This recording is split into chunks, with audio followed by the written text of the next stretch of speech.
Hello everybody, it's Tinsley Traction again. I've just been basically moving the buildings around again. I was just had a message off Jim, and he said the mill on the hill should go, which I agree. So buy mill on the hill, and he says the modern office buildings they were there before, and they did look out of place. So I'm just messing about here, moving them around. It's hard to position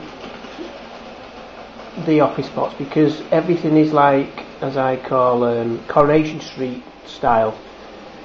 You know, the old red brick buildings, which I love, but these office buildings here, I want to keep them on the layout, but I can't. There's no other place where I can think of, so I'm just placing them around at the moment.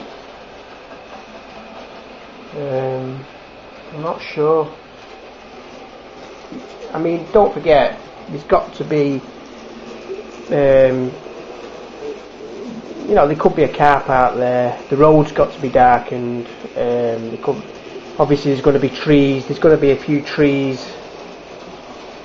It's not just going to be like this where it's bare. There's going to be a few trees fitted in the not too distant. I've lightened the rails on the TMD. I've still got to do something with the roof.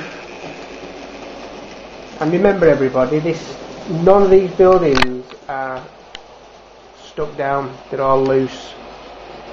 So I'm looking forward to your comments on where to put things. I did want a row of houses on the hill. I've always liked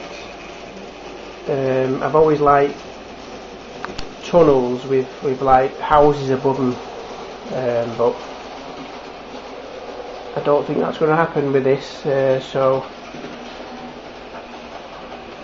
anyhow, basically, I've had one good suggestion up to now. I've not checked the video in the last few minutes, so see what you think about the way these buildings are now. But I have got some more of these red brick buildings to build, but I do want a little bit, because when you go, I mean, where I live in Warrington, the old and the new are together, as you probably already know.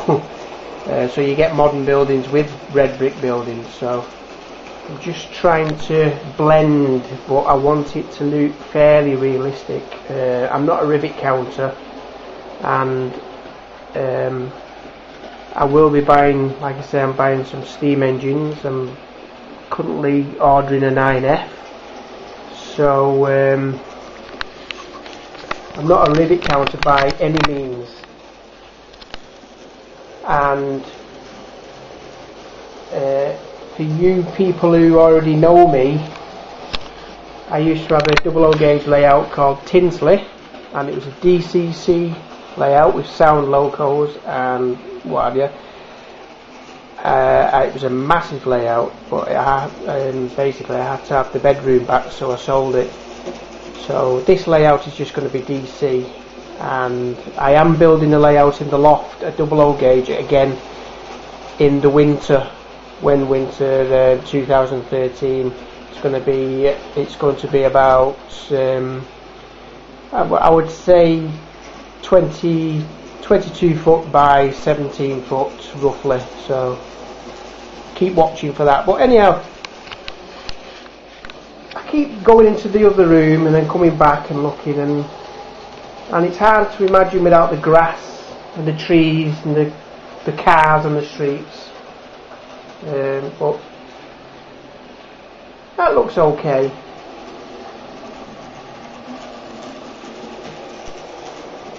But you know, you could stand, you could just sit here or stand here all week changing things around.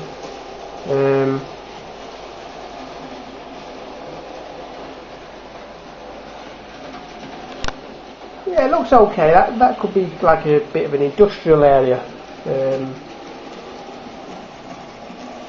And like I say, we'll just see what happens. But any ideas are very, very welcome. And just email, just leave comments, and just if you think something looks better, you know, let me know. Because even though I've been modelling railways for years and years and years, we all learn by other people. Oh, and also I've painted the lock gates. Well, started to paint them, just like I have done with the TMD. So still got to do all the ballasting. They're jacks, by the way. You probably already know, but these are like, look, I've got all this stuff from a chap off eBay, and I only paid 40 quid, and I got absolutely loads of buildings and spares, and unbelievable, all this stuff here. All these buildings, paid 40 quid, and I've still got these to weather to make them look a little bit, because at the moment they just look like blocks. And I've got an engine shed there, it's not even been put on, and some more wheels. So if anyone wants an engine shed, let me know, I'll send it you. Cheers everybody, bye now.